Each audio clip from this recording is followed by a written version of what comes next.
Hello and welcome back to my channel. I'm Xeno, the personification of a cry for help, and we are back again with more Where The Demon Lurks. Now, if you recall, on the last part, I have a feeling that we might be finishing up this route on this playthrough.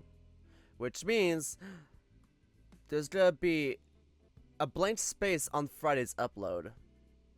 So, I have an idea of what to fill in for that gap. You hear me? Because I do know that Toast's update was only 2,000 words, which is kind of like 2,000 words less of my visual novel, but so I figured it's probably gonna be concluded in this playthrough. But anyway, let's continue onwards, shall we? Oh, I forgot to read this. Maki. This Maki is peculiar, but not the good kind. He has that fast-talking con man smile that the salesmen wear in the underworld. I don't like how he provoked Morris. Reminds me of the other staff in the company. Even then, I think my former staff were more charming. At least their crass attitudes were funny. One thing I'm curious about is the story between Maki and Morris. There was something about a dime, or was that a name? Doubt I'll be seeing that cat anytime soon, nor will Morris bring it up. Perhaps it's just something I'll never know. That is interesting. Kibbleton! Oh, we got new Kibbleton shit? Wait, did we read this? Hold on. I don't know much about the country that Kibbleton sits in, but I do know it has good food. There's a little bit of everything from all around the world here, though that's nothing too special these days. From what I can gather, the people here love their food to be sweet, and it's no secret that they can be kind of fatty.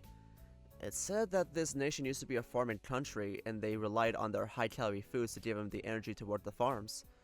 Although few do that job now, the people here value food highly. I've always wondered if the underworld has signature food, what would it be? Bet most would say it's just soul energy. But I think Fortis' spicy meatballs would be a strong contender. It's so juicy and packs enough heat that anyone will breathe fire for the rest of the day. I miss eating with him and his family. Okay, so we got a little bit of information about Maki in the town of Kibbleton. So that's cool. So last time we left off on, we had a little discussion about whether or not the past and our ancestors' actions matter in the present scheme of things. They kind of do. They pretty much do. I had Kobu agree with Morris on that matter. And yeah, just like the report on Maki, there was a person called Dime that Morris and Maki both knew. I think that Dime was a soul that escaped as well, that Maki really cared about, and then Morris got rid of when Dime got corrupted. That's my theory. And I'm pretty sure that Dime is the aforementioned, like, proof that Morris thinks that all wayward souls are bound to be corrupted somehow, and at any given notice.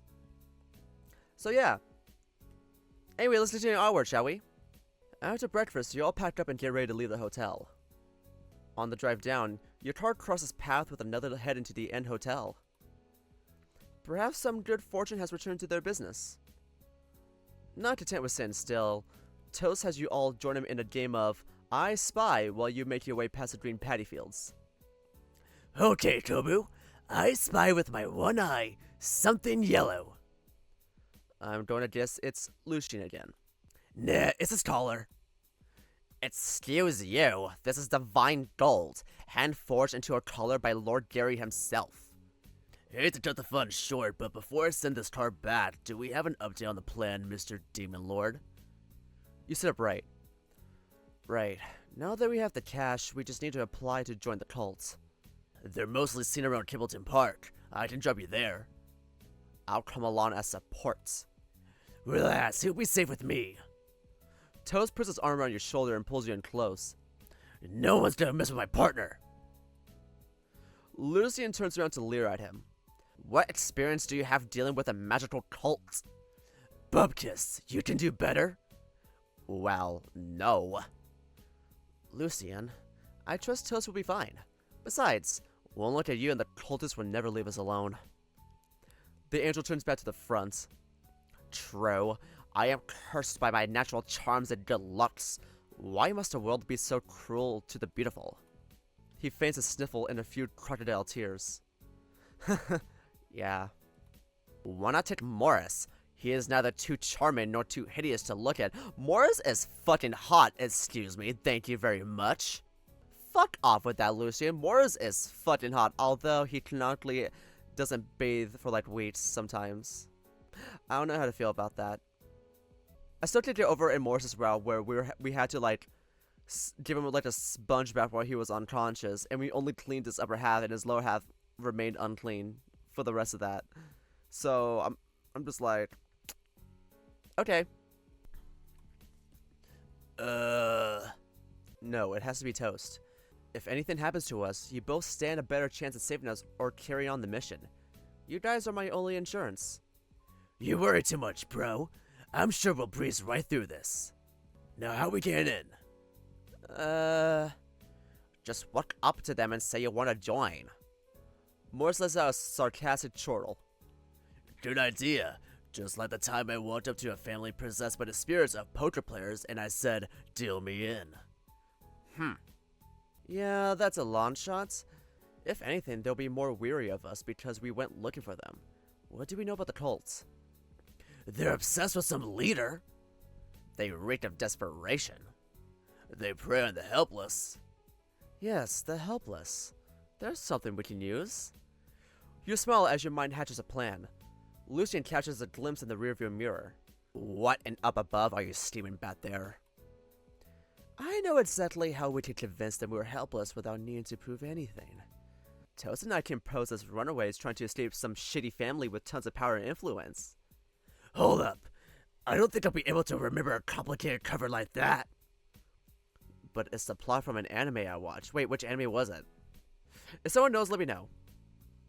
The ghost is right. It's too complicated. They will be able to poke holes in the story. Well, what's a simple, hopeless story we can use? I know. Just tell them about your life. What? You have a pretty hopeless backstory. You lost your big shot job. On the run from the people you've wronged. You'll live in that crummy apartment too. A crappy minimum wage job. You gain weight. Oh, and your friend Kin got kidnapped. Sounds pretty hopeless to me. I hate to admit it, but he's right. You're rather hopeless. No, don't say that!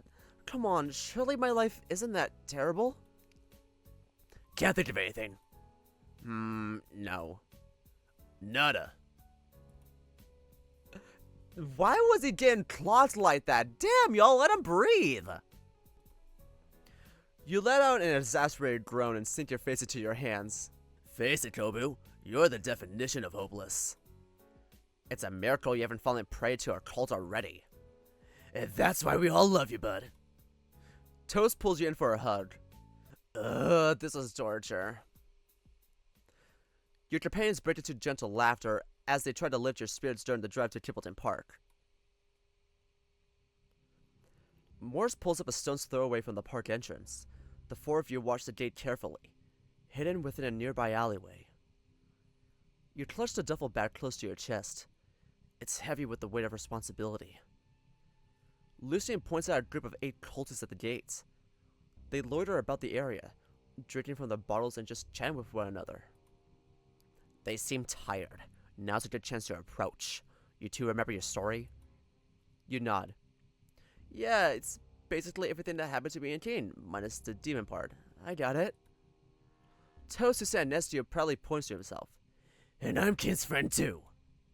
Leave the talk to the Kobu. The less conflicting information, the better. Lucy and I will be watching you guys from here in case things turn ugly. Right, let's do this. You take a deep breath and approach the cultists. Toast tags along behind. Oh dear. Hey Don, I need to be active from the start. Am I walking too fast? Too slow? You look up at the cultist, then back down to your feet. You so preoccupied with your body language you don't notice Toast patting on your back. He leans in to whisper. You're doing great. Your scared shitless face looks really convincing. You take a deep breath, focusing your mind on the task at hand. Noticing your approach, 2 wolves call you over. One taller than you, the other shorter. The taller one smiles at you with his hands outstretched. The one next to him seems indifferent with his stoic expression. Welcome, chosen saviors. You look around but see no one else. Chosen saviors? You mean us? Of course. We are all chosen to receive the great teacher's wisdom to protect mortal kind. But it depends on whether we are willing to hear it. I can see in your eyes a great tragedy has befallen you. His condescending tone annoys you, but you convince yourself to remain calm. You recall Knott's classes on moral psychology. His words echo in your mind as clear as day. Trolls employ fake psychics. Use blatant statements and vague questions to appear as though they have access to your secrets. When used upon the emotionally vulnerable, one can see how trolls appear more capable than they really are. You pretend to be amazed. Yeah, how did you... No, we are the disciples of the great teacher. We know a tortured soul when we see one. Do I really look that bad? I gotta ask him when this is over. If you can see souls, you might want an exorcist or a priest to take a look at that. Your friend is funny too. So, what is it that brings you here? I guess I can't hide it. We're here because of my friend. I've lost contact with him. I think he's in danger, and I've turned to everyone, but no one can help. Please, I've overheard your members talk about a savior. Can you help me?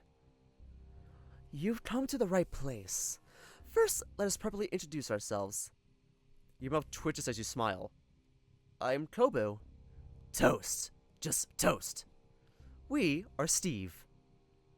That's a funny coincidence. Not quite. All of us are called Steve. We are equalized and unified under the same banner. So I will become Steve too? We shall see, but a new recruit like you would likely be an S first. Pfft, S? Now, let us offer some refreshments. Please, have a drink to help calm your spirits. Is it gonna be that pomegranate punch again? But they made it gross.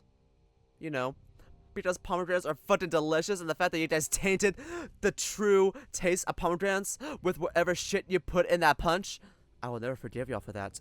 I will never forgive y'all for that. The shorter one pulls out a steel flask and 2 paper cups from their cloak. They fill the cups and pass them to you both. Toast takes a whiff of the drink. What is this stuff? It's punch made with a mix of herbs picked by the great teacher. Drink up. The drink has a flowery and sweet smell that is all too familiar. You recall the same scent when Morris first threw that power to daze and alter your cognition. It's the same shit again, isn't it? Never take anything you didn't make yourself, or see and know what was put into the food and drink. These mortals will not hesitate to lace them with mind-altering drugs. For your plan to work, you need to drink it. But it reeks, even for a demon like yourself. Sweet, I'm thirsty. Your companion swipes your cup and drinks both of them. With a satisfied burp, he throws the cups behind him. Tastes like pomegranate? You feel your heart freeze for a second until you quickly understand that he's probably trying to keep you safe. The cultists appear uncomfortable as they sneak glances to one another and shuffle their feet. Sorry, guess he was thirsty? The shorter one frowns but doesn't say anything. So, you were talking about your woes? Yeah, my friend. He's missing. I think something might have happened to him. I've been trying to contact him, but there's been no answer. Toast lets out a soft hiccup. As he speaks, you notice how he's speaking slower. Yeah, can you guys do the whatchamacallit? Word on the street is you guys are saying... What are they saying? That the great teacher can help. I'm out of options. I've tried contacting the family, the police, nothing. The taller one smiles. Yes, you come to the right place. The great teacher has dedicated his life to empower mortal kind. Take my friend Steve here. He just returned from his first crusade, successful in saving his family, and more ready than ever to spread the message of the great teacher. Crusade? What's that? It's what you're looking for. A chance to save a life. After the great teacher blesses you, you'll know what you need to do. We will tell you more if you become a member. Of course, for all new entries, there are terms to be fulfilled. What are the terms? You must first pay the fee. You need to submit your most prized possession. It's a necessary cost. The great teacher needs to know that you're serious about this choice. Toast sways from side to side. Oh shit. Is it too late for a do-over? Very much so. You're close, just a little bit more. Remember, they will try to take everything a person owns. That way, they can keep the person dependent on the group. Gosh, okay. I knew help wouldn't come without a price. Will this do? You open the duffel bag and show them the money. 100,000. It's everything I have. Holy sh... I mean, yes, that will do nicely for your membership. He reaches out for the bag, but you pull away. 100,000, there's so much you can use with that money! Why can't I have 100,000? Fuck! For our memberships. Me and my friends. Forgive me, but your missing friend sounds like your own crusade. This is also your money, why involve him? Hey, I'm here for him. That's plenty of reason. Even so, we don't just take in anyone. We must allocate space and resources for every member. Is there a reason he must join? He's my friend. I need him for support. Toes grabs your shoulder and pulls you in close until your faces touch. He slides his hand under the collar of your t-shirt and grabs your chest.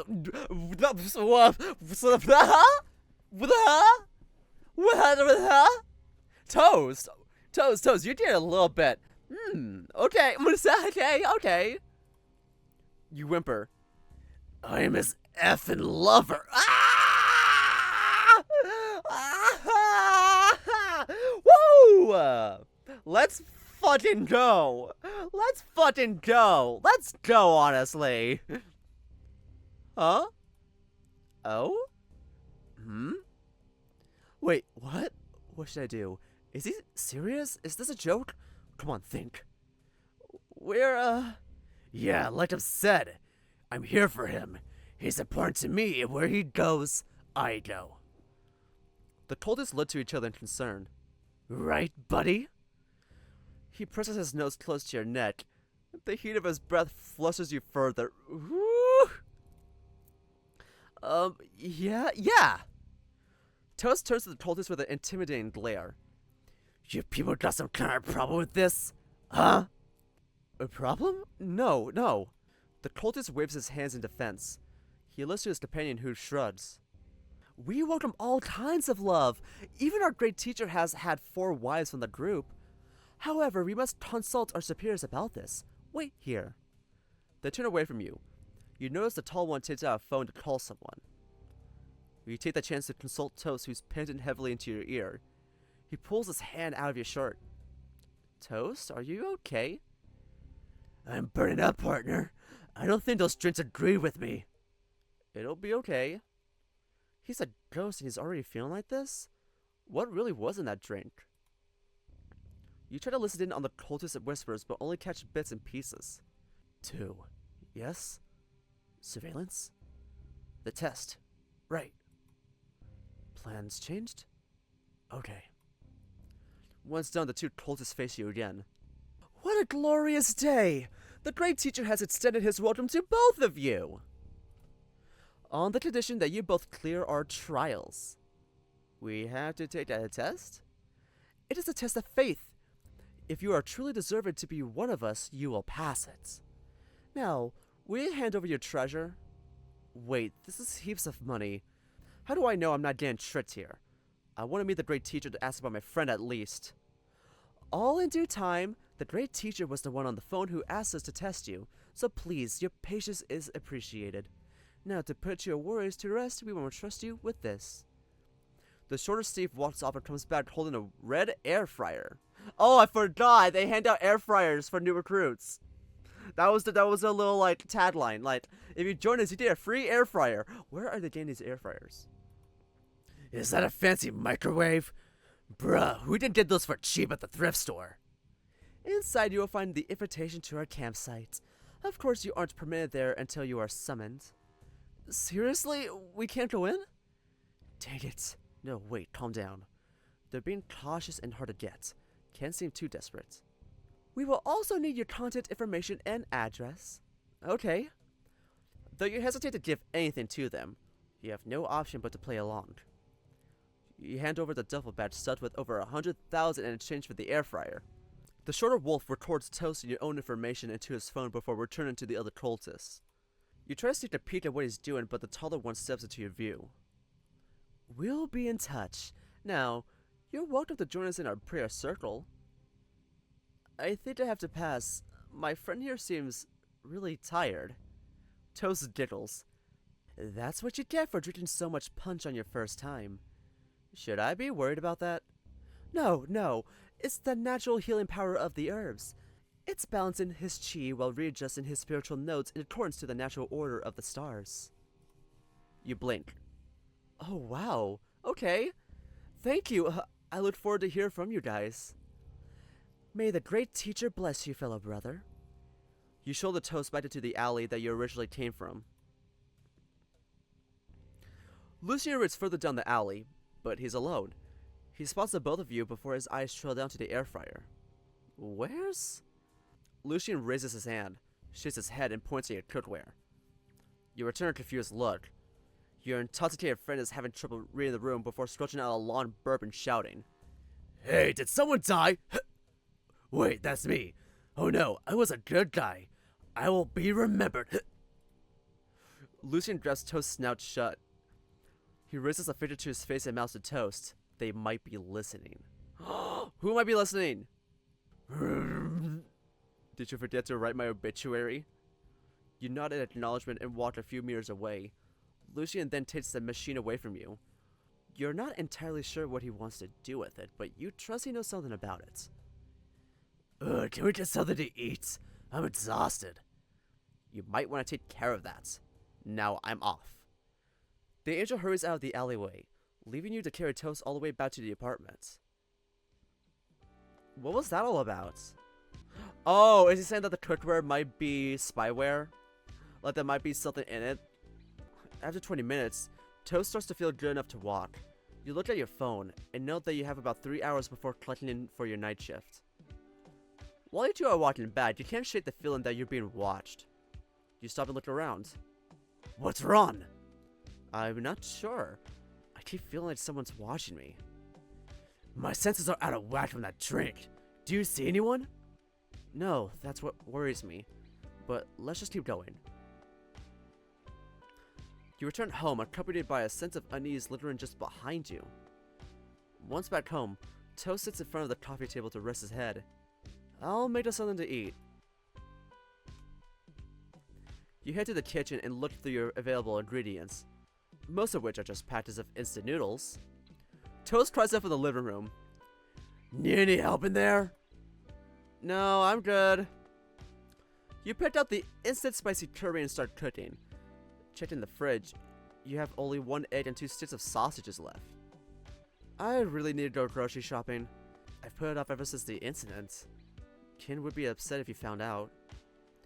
You grab what little ingredients you have left and cook up 2 bowls. You decide to give Toast the bowl with meat and eggs. You plan to buy something from the convenience store if you get hungry again. Food's ready! Alongside the noodle bowls, you bring out a big bottle of cola and 2 cups pre-filled with ice for you both. You set the food down and take a seat across from the hyena. What's this? Instant curry noodles. Sorry, I forgot to do the shopping. No, I mean, why do I get all the meat? Put it here. He pulls your bowl closer and moves half of the sausages and egg to your side. Toast, I gave you that on purpose. I know, and I want us to share it. I'm dead, Kobu. Good food's just wasted on me. It's barely enough for one person. It's plenty if you do this. He cuts up the sausages into smaller chunks until they cover most of the top of the bowl. Ta-da! Magic! You smile softly. It's a trick born from necessity. You recall the time you'd garnish a dish of eggs and rice differently every day for a whole week. It got you through the month when you first moved into this unit. You both eat your simple meals, content with what you have. Me and the Bessie gossiping like... Mild spice. Yeah, I wanted to find something spicier, but I couldn't find the right heat for instant noodles. You like spicy food too? It's what I grew up with. Underworld cooking may not be delicious, but demons love some good heat. Then I could whip us some papas con chile. That would be great. Don't think I've had that before. Let's go shopping for the ingredients later. Toast nods with a big grin on his face. Shopping with Toast. It's almost like you recall the event from earlier. How he called you his lover. Your heart beats with the ferocity of a whirlwind, but doubt shatters your excitement as you ponder your feelings for Toast. What am I doing? Getting excited over the possibility of being in love with a ghost? I sound like a desperate widow. No, I can't. It's probably just me overthinking it.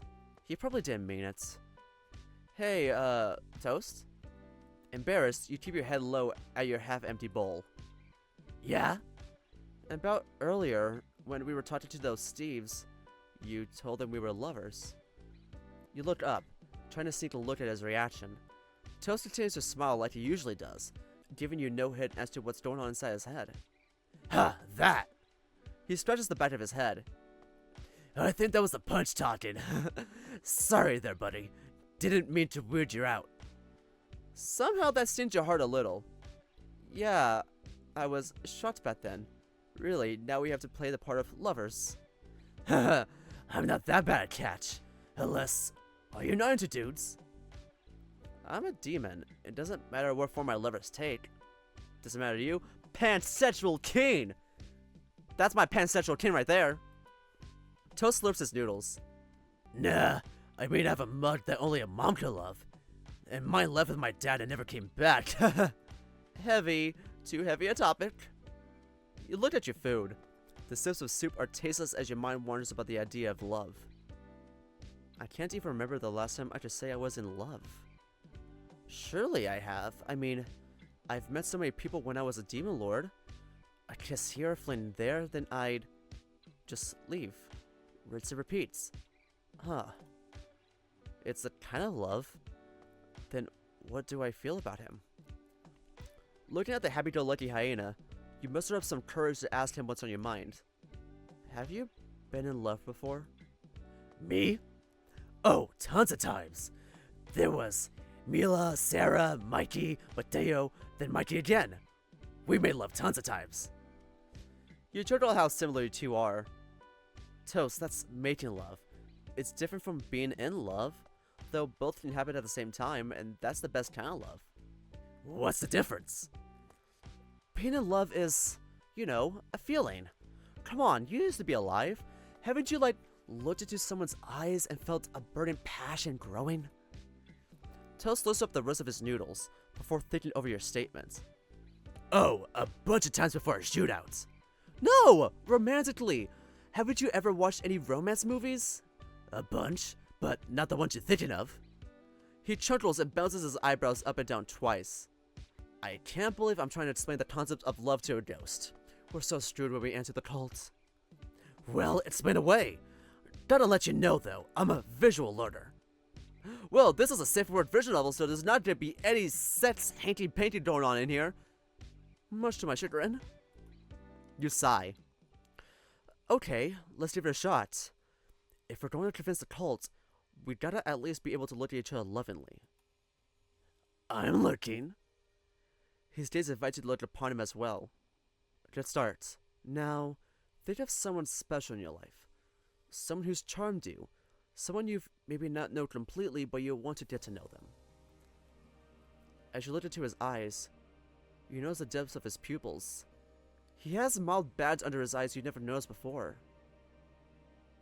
Who are you thinking of? Secrets. Who are you thinking of? Mine's a secret too. He cannot know that you're thinking of nobody else but him right now. Oop! Yeah, and? Then, picture all the good times you've had with this person, and how you want to be there as a part of their lives. Both the good and the bad. You lean in closer, following the rhythm of your heartbeat, as does he. Yeah? Let that desire, that care, that passion swell up inside you until you want to kiss them. Your lips tremble as they inch ever closer to his. Unknowingly, you begin to lower your voice and your words become a whisper.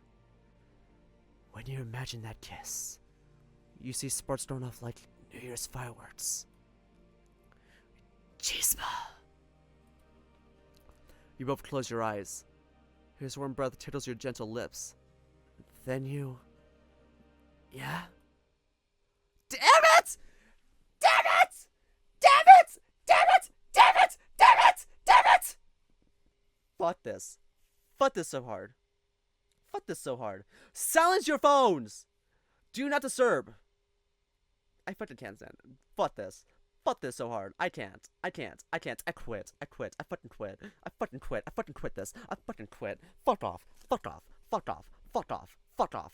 I can't believe this. I can't believe you've done this. That's crazy. That's fucking crazy. I want to see it! Well, to be fair, I should have known we were never going to do it, considering as of this update, there's no CG implemented for this update, so, and I figured that if there was going to be, like, a kiss scene, they would have made, like, a CG for it. You both pull back with looks of disappointment. You check your phone and see it's a call from Morris. Hello? What? Whoa, angry much? I'm just checking in on you. Whoever Morris is, it sounds windy. I'll do the dishes. You nod ahead of your empty bowl. Where are you?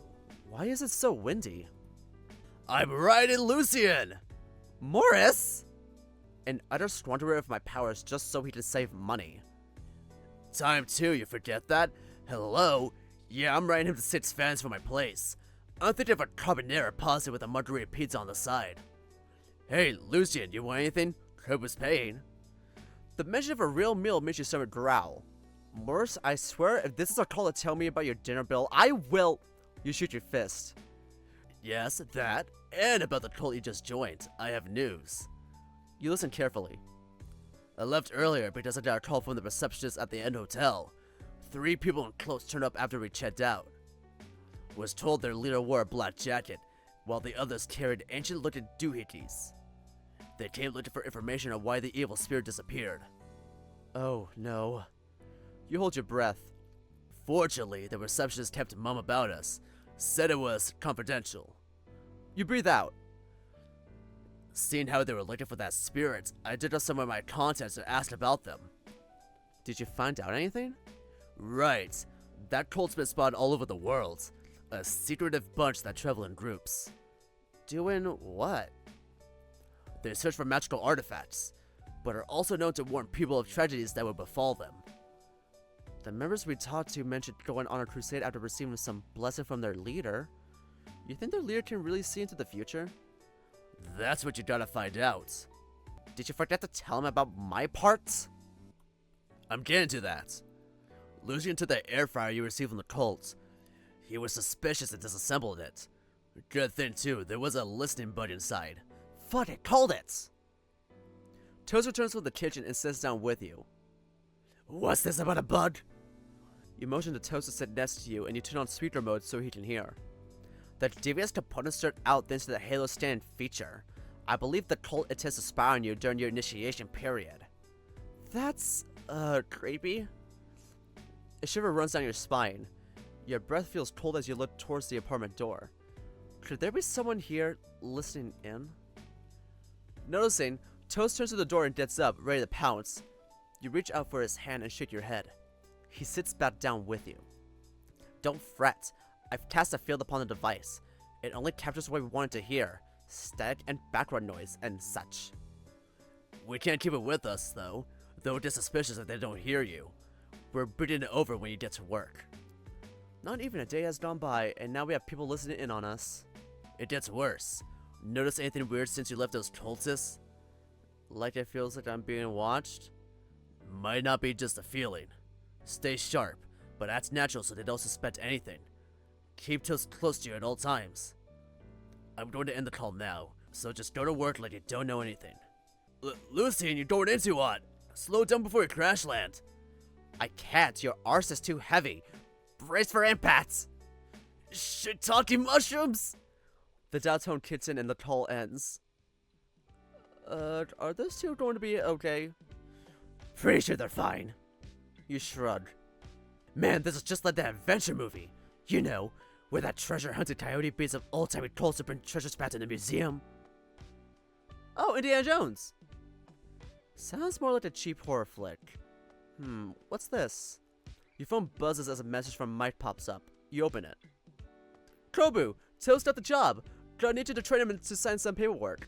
Get him to come in tomorrow morning. There's a file of documents in the break room for him. Please stay back to give him the orientation. I forgot that Toast applied for the job at Sunny Fruits. I forgot about that. Holy shit, so much has happened since then. You got it. Oh my Gary, you got the job. You jump to your feet and almost smash your phone into the ghost's face. Fuck yeah! He spins up with you and pulls you into a hug. He spins you around in his strong embrace. For a moment, your shoulders feel light again, like the bygone days of peace and fun on Earth have returned. You share a laugh as he puts you back down. As you gaze into each other's eyes, warmth and comfort blankets your heart. Thank you. It's just a retail job. No, I mean, thank you for believing in me and giving me this chance. Toast. You feel Toast's pride smile upon you. Do we still want to practice looking at each other? Please do. Nah, I think we got it. You pussy! Outside the apartments, cloaked figures stalk the street. They hold a vigilant watch over the new recruits, ready to report even the drop of a pen to their leader. Unbeknownst to them, on a rooftop nearby, they are being watched by Morris and Lucien. The exorcist munches on his pizza with quiet confidence that he will not allow the cults to bring harm to Kobu. However, the foresight keeps them blind to Vendrate's plans. His agent lurks in the shadows ready to exploit every crack in Kobu's and his allies' armor. Well, supposedly, if it didn't get blasted before making an appearance. What? Oh! I forgot the team! I forgot about the team! I forgot about that demon! Instead, the demon faces the wrath of his boss. Oh no! What do you mean you didn't get to do anything? The one rageful vein across Vendrate's forehead throbs. Did you always have that, my lord? Gah, imbecile! I'm surrounded by imbeciles! I can still do it, my lord! Give me another chance to go out there and have my revenge on Kobu. You've had your chance! He slipped past 2 freelancers already. That's beyond luck.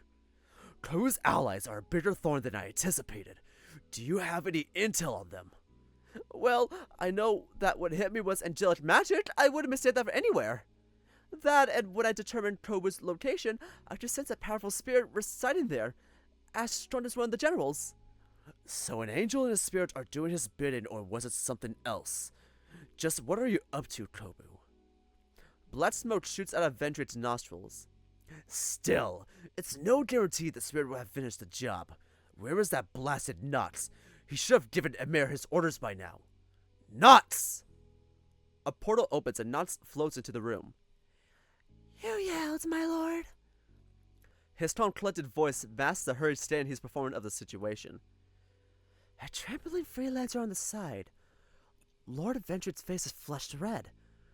Gritting his teeth, vein pulsing and clenching his fists. I best tread lightly. What's Emir's status? I sent you to get him ready to attack long ago. Nox ponders his answers. Wetness forming on his trembling webbed hands and the pounding of his core is another curious emotion. His fear, I know it too well. Another attempt at deception? That's not what a good tool does, Nox. You've been led astray by your emotions once. You dare to do it again? Death will come for you. Nox's pupils widen, the amphibian sphere crescendoing. Then the image of Emir by the bridge bathed in the orange glow of the underworld flashes in your mind. A memory of perfect bliss. That memory eases their trembling hands. He requires time, my lord. I've taken upon it to monitor him and keep him on track. Vendrate's eyes narrow. There's nothing he can read on the fraud's expressionless face. The tension between them could be cut with a knife. Famine, who's watching from the side, gulps, wondering what his fate will be. Vendrate breaks the silence first. Good. Make sure he does so. You? Yes, my lord? You are sure an angel was involved? I can confirm angelic magic was used. Then up above has some explaining to do. My lord, you're not considering challenging them. That depends on what Gary has to say. Return to your posts. I need time to think. My lord, my pudding rage has yet to be satiated. I must... Stop wasting my time and do as you're told! Vendred raises his hand and uppercuts the demon. Ah! Famine is flown upwards through a portal on the ceiling. Not to seize the opportunity to also leave via his portal. But within the fraud demon's mind, worries still linger about where his actions will lead. Only time will tell when his deception falls. To be continued! I know this was gonna be short. I knew this was gonna be short. Damn, I feel bad for the people watching my channel who looks forward to Where The Demon Lurks, because they're just getting crumbs at this point. I'm so sorry, y'all. I'm so sorry, y'all. I'm so fucking sorry. I'm so fucking sorry. I'm so fucking... Wait, I don't want to override it. I need to go back. And I need to do that way. There you go. We should have gotten that kiss. We should have gotten that kiss. That would have been so... That would have been a little chef's kiss. Like, literal chef's kiss at this point. Oh, no, we'd have to wait for a next update. God damn it. I'm pretty sure it's gonna be Morris's route next, isn't it? Like, is it gonna be in that order? Who knows? Well, anyway, thank you all so much for clicking on this video. If you enjoyed it, you could give it a like, and subscribe if you're really interested. I'll leave a link to the game in the description below, as well as the team's handle if you want to support them. And I'll be leaving the fvn.li link to this game as well, just in case. And I'll also be leaving links to my Twitter and Blue Sky if you want to support me on those platforms. And as always, I'll be leaving a link to the visual novel me and my good friend Zed the Red Panda made for the February Game Jam called When You Were Mine. Please don't show your support to it. And if you do enjoy it, maybe consider rating it and commenting on it on itchio. We love reading those. It makes our day. And as always, thank you all so much for watching. And I'll see you in the next video. Bye-bye!